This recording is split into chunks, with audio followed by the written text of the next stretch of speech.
Forget about the fact whether you like or dislike Andrew and Tristan Tate. Forget about the fact if they had said something in those last 2 years that might have upset you or hurt you. Forget whether you agree or disagree with their views. Forget about it all. And now try and see it from a different perspective. Imagine if that was you. Imagine or it was your son, your brother, your father, or your close friend, whoever. Imagine if that was not them in this situation.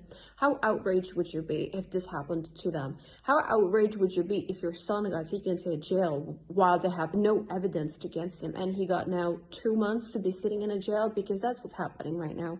They've been sitting there for 30 days in the jail with no evidence, and they extended it for another 30 days. So imagine how outraged and mad would you be if this happened to your son or your brother.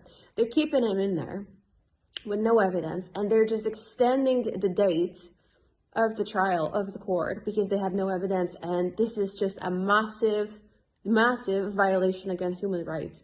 Imagine how mad and how outraged would you and your friend and your entire family be if to see this injustice. Now, forget about the fact that it's Andrew and Tristan Tate.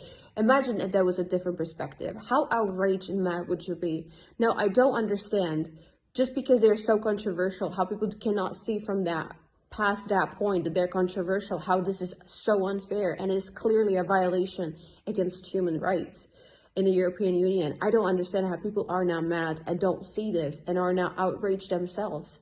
If this happens to them, I am worried this can happen to anyone at this point.